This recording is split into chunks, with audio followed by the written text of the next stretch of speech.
যখন ভগবান আপনাকে জীবনে সফল ব্যক্তি বানাতে চাইবে, তখন ভগবান আপনার সাথে চারটে জিনিস করবে। সেটা হচ্ছে, প্রথমে আপনাকে আপনার কমফোর্ট জোন থেকে বার করে আনবে। কমফোর্ট জোনে থেকে জীবনে কোনোদিন সফলতা অর্জন করা যায় না। যে সিচুয়েশনে আপনি অভ্যস্ত হয়ে গেছেন, যেটা আপনার কাছে আরামদায়ক হয়ে গেছে, সেই কাজ বা সেই পরিস্থিতি থেকে আপনি যদি বেরিয়ে নতুন কিছু বা একটু রিস্ক যদি জীবনে না নিতে পারেন, তাহলে আপনি সাকসেসের চূড়ায় কোনোদিনই পৌঁছাতে পারবেন না। তাই ঈশ্বর প্রথমে আপনাকে আপনার কমফোর্ট জোন থেকে বার করবে। দ্বিতীয় যেটা করবে, সেটা হচ্ছে আপনার যত টক্সিক সম্পর্ক এবং টক্সিক বন্ধুত্ব আছে, সেই সমস্ত কিছু থেকে ঈশ্বর আপনাকে বার করে দেবে, যাতে তাদের কথাবার্তা, তাদের ওপিনিয়ন, তাদের ধ্যান ধারণা কোনোটাই আপনার মনের উপরে যাতে কোনো নেগেটিভ এফেক্ট না ফেলতে পারে।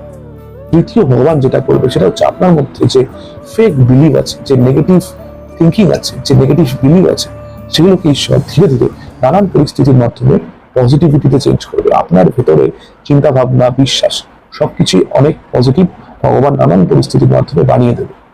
এবং চতুর্থ তিনি যেটা করবেন, সেটা হচ্ছে আপনাকে আন্তরিকভাবে এত স্ট্রং তিনি বানিয়ে তুলবেন, যাতে আপনি আপনার সামনে যত হার্ডেলস আসবে, সেগুলো যাতে আপনি খুব সহজেই ফেস করতে পারেন, যাতে সেগুলোকে আপনি কাটিয়ে উঠতে পারেন, যাতে আপনাকে আন্তরিকভাবে অনেক অনেক শক্তিশালী করে দেবে ভগবান। এবং এই চারটি জিনিস আমাদের জীবনে ভগবান যখন ঘটান, তখনই আমরা সফলতার চরম সীমায় গিয়ে পৌঁছাতে পারি।